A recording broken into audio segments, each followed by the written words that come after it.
Students, पिछली class में हमने इस पार्ट में क्या पढ़ा था।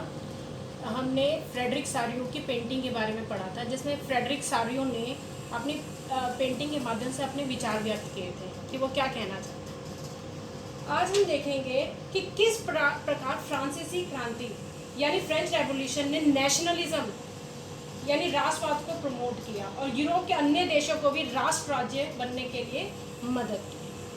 ठीक है, तो पहली बात तो नेशनलिज्म का मतलब क्या होता है, राष्ट्रवाद का मतलब क्या होता है।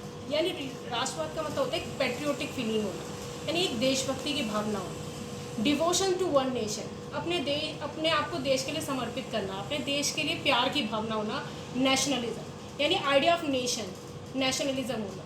ठीक है, तो राष्ट्रवाद यानी नेशनलिज्म की पहली अभिव्यक्ति 1789 में फ्रांसीसी क्रांति से हुई। 1789 में क्या हुआ था, फ्रांस में निरंकुश राजा मोनार्क यानी लुईस 16 का राज था, यानी आधिपत्य था।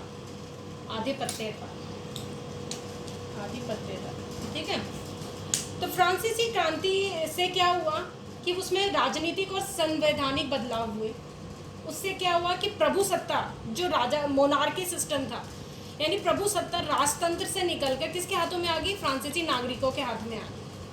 यानी सिस्टम चेंज हो गया पूरा। पहले मोनार्की सिस्टम था लुई 16 के हाथ में, और क्रांति ने ऐसा कुछ किया कि सारी सत्ता किसके हाथ में आ गई, लोगों के हाथ में आ गई, यानी डेमोक्रेसी एस्टेब्लिश हो गई।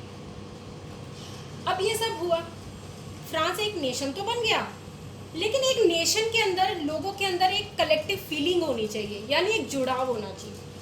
ठीक है, तो एक लोगों के अंदर एक सामूहिक पहचान डेवलप करना बहुत ज़रूरी था, ताकि वो उस नेशन के साथ, उस राष्ट्र के साथ अपना एक जुड़ाव महसूस करें। ठीक है, एक कलेक्टिव आइडेंटिटी उनके अंदर डेवलप करना बहुत ज़रूरी था। उसके लिए कुछ स्टेप्स लिए गए, कुछ कदम उठाए। ठीक है, पहला कदम क्या उठाया गया, पितृभूमि एंड ली सिटोयन। पितृभूमि और ली सिटोयन यानी नागरिक, यानी कि इस तरह की जो भावनाएं थी ना, उन पर बल दिया गया।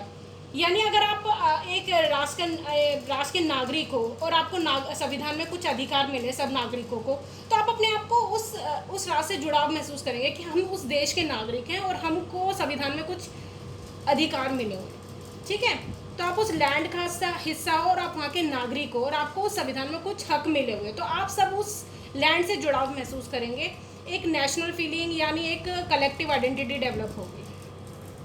दूसरा, नया फ्रांसीसी झंडा लाया गया, यानी न्यू फ्रेंच फ्लैग लाया गया, जो ट्राई कलर था, यानी 3 कलर का झंडा था। ठीक है, क्योंकि एक जो नेशनल फ्लैग होता है हमारा देश का, वो भी हमारे अंदर एक देश के प्रति हमारी फीलिंग लेकर आता है कि हमारे देश का झंडा है। ठीक है, तीसरा, नेशनल असेंबली की स्थापना।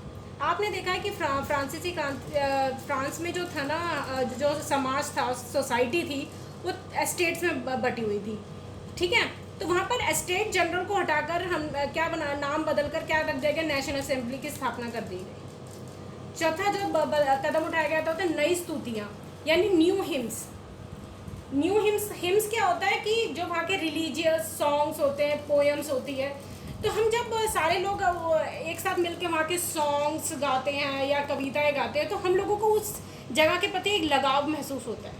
शपथ ली गई। ठीक है, शहीदों का गुणगान किया, हमारे देश के जो शहीद थे, मतलब उनके देश फ्रांस के उन शहीदों का गुणगान किया गया, तो जिसकी वजह से एक कलेक्टिव फीलिंग आई कि हमारे ये उनके देश के जो शहीद थे। ठीक है, तो एक जुड़ाव महसूस हुआ। पांचवा, केंद्रीय प्रशासनिक व्यवस्था लागू की गई, यानी सेंट्रलाइज एडमिनिस्ट्रेटिव सिस्टम। अब सारे लोगों को ये लगने लगा सब अब एक ही शासन व्यवस्था के अंतर्गत आते हैं, यानी उन पे एक ही शासन लागू होता है। तो उनके अंदर एक नेशनलिज्म की फीलिंग आई कि हम सब एक राष्ट्र का हिस्सा है और हम एक ही एडमिनिस्ट्रेशन के अंदर आते हैं। छठा, इंटरनल कस्टम ड्यूटीज वर अबॉलिश, यानी आंतरिक आयात और निर्यात कर समाप्त कर दिए गए। ठीक है, समाप्त इसलिए कि अब वो सारे के सारे एक ही मतलब सब पे एक ही टैक्स लगाया गया। जैसे मान लिया हम ये अलग अलग, ये हमारी इंडिया है और हम हर जगह पे अलग अलग टैक्स लगाएंगे, तो सबको लगेगा हम एक राष्ट्र का हिस्सा नहीं है। हम ये वाले लोग सोचेंगे हम अलग हैं, ये सोचेंगे हम अलग हैं, ये सोचेंगे हम अलग हैं। तो अगर हम सब पे एक ही टैक्स लगाएंगे तो हमको लगेगा कि हम एक ही राष्ट्र के अंतर्गत आते हैं, इसलिए आंतरिक आयात और निर्यात कर समाप्त कर दिए गए। सातवां, भार तथा मापने की एक समान व्यवस्था लागू की गई, यानी uniform system of weights and measure. सब जगह एक ही तरह का जो वेट और मेजर लागू होगा पूरे सब जगह पर फ्रांस में। क्षेत्रीय बोली यानी रीजनल डायलेक्ट्स को हतोत्साहित करना, यानी कि अब मेनली फ्रेंच जो भाषा थी ना उसको प्रमोट करना, ताकि लोग एक भाषा बोलेंगे, एक ही लैंग्वेज बोलेंगे तो एक साथ एक जुड़ाव महसूस होगा, एक राष्ट्र के प्रति जुड़ाव महसूस होगा। तो ये सब कदम किस लिए उठाए गए थे? एक कलेक्टिव आइडेंटिटी डेवलप करने के लिए, कि वो अपने आप को एक जैसे एक नेशन तो बन गया, लेकिन एक नेशन के साथ भी जुड़ाव महसूस करें। तो इन सब कदमों को एक कलेक्टिव आइडेंटिटी डेवलप की गई कि अब आप एक राष्ट्र का हिस्सा, एक नेशन का हिस्सा, ठीक है। तो इस तरह से धीरे धीरे फ्रांस में राष्ट्रवाद फैला, नेशनलिज्म की फीलिंग आई। लेकिन अब फ्रांस में नेशनलिज्म की फीलिंग तो आ गई, लेकिन अब फ्रांस से ये नेशनलिज्म की फीलिंग हमें कहाँ ले जानी थी? इनको यूरोप में।